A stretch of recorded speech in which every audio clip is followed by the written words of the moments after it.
Olá, eu sou o professor Alexandre Oliveira e nós estamos juntos nesse quadro Qual a diferença? Neste vídeo, qual a diferença entre uma ligação covalente apolar e uma ligação covalente polar?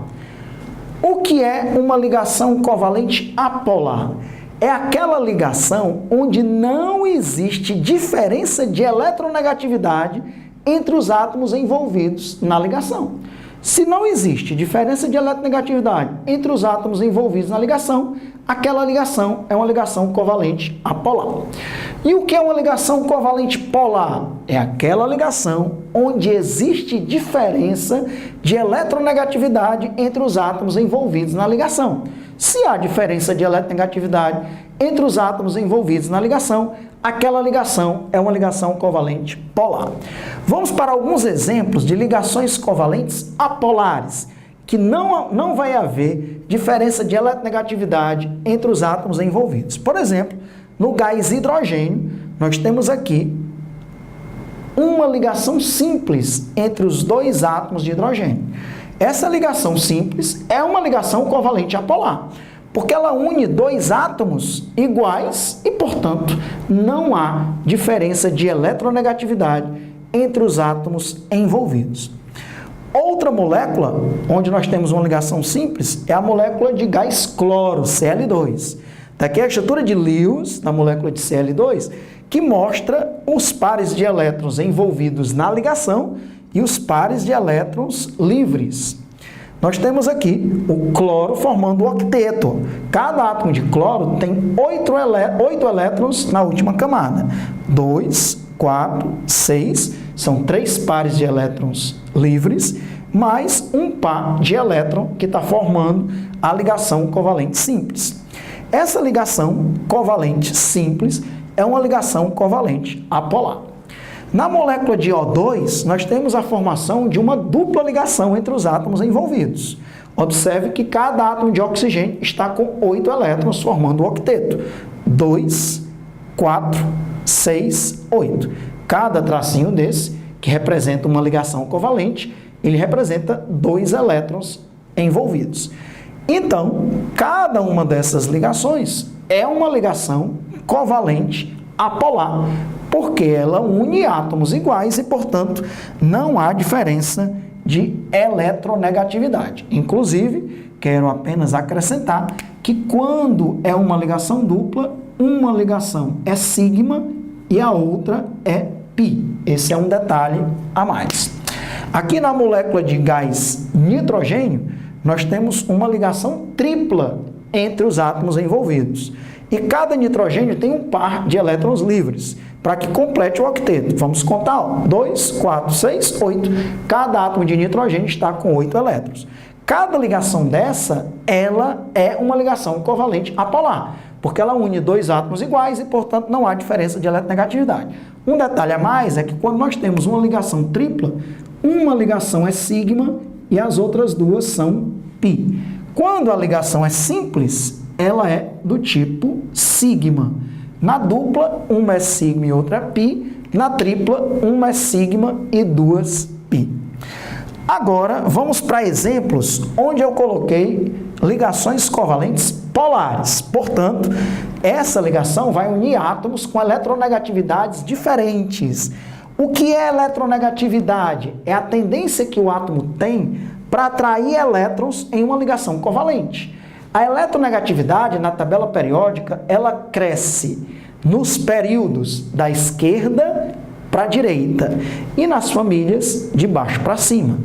Então, os elementos mais eletronegativos, eles estão nessa região da tabela periódica, já que a eletronegatividade cresce da esquerda para a direita e de baixo para cima, sem contar os gases nobres da família 18, antiga família 8A. É importante, você pode até memorizar uma frase geral que mostra que o flúor é o elemento mais eletronegativo. É o elemento mais eletronegativo, desculpe. Então, tenho essa frase. Fui ontem no clube, briguei e saí correndo para o hospital. Fui ontem no clube, briguei, saí correndo para o hospital. Mostra uma sequência de eletronegatividade dos átomos mais comuns nas moléculas. Então, o flúor é mais eletronegativo do que o oxigênio. O flúor e o oxigênio são os elementos mais eletronegativos da tabela periódica. Depois o nitrogênio, o cloro, o bromo, iodo, enxofre, carbono, fósforo e hidrogênio. Então, aqui na molécula de HF, nós temos, sem dúvida, uma ligação covalente polar, porque o flúor é mais eletronegativo do que o hidrogênio. Quando a ligação é covalente polar, você pode colocar o seguinte, ó, essa molécula, o flúor fica parcialmente negativo, isso é a letra grega delta minúscula, e o hidrogênio fica parcialmente positivo. Então, sempre que a ligação for covalente polar, um átomo vai ficar parcialmente negativo porque o par de elétrons ficou mais próximo dele. Quando ela é apolar, o par de elétrons está distribuído igualmente entre os dois átomos. Quando ela é polar, o par de elétrons vai estar mais próximo do átomo mais eletronegativo. Por isso que o flúor fica parcialmente negativo e o hidrogênio fica parcialmente positivo. Aqui nós temos a molécula de dióxido de carbono, CO2. O oxigênio é mais eletronegativo do que o carbono. Então, o oxigênio fica parcialmente negativo e o carbono parcialmente positivo. Isso acontece também com essa outra ligação dupla, né? O oxigênio fica parcialmente negativo e o carbono parcialmente positivo. Toda ligação simples é sigma e na dupla um é sigma e outro é pi. Então, essas ligações entre o carbono e o oxigênio, estamos falando das ligações, cada uma delas são ligações covalentes polares, porque o oxigênio é mais eletronegativo do que o carbono. Nós temos agora a molécula de água. O oxigênio é o segundo elemento mais eletronegativo.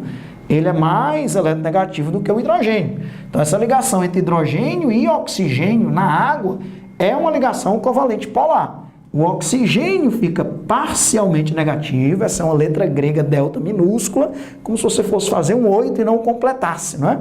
E o hidrogênio fica parcialmente positivo. Do mesmo jeito na outra ligação. O oxigênio fica parcialmente negativo e o hidrogênio parcialmente positivo. Então, estamos dando exemplos de ligações covalentes polares. Aqui, a molécula de tetraclorometano, CCl4.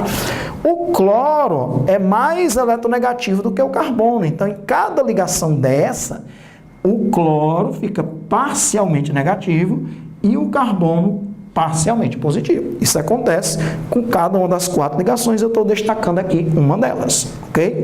Observe que eu coloquei as estruturas de Lewis, que mostra o par de elétrons envolvido na ligação covalente, e também os pares de elétrons livres, ou também pares de elétrons não ligantes, que não estão formando ligações.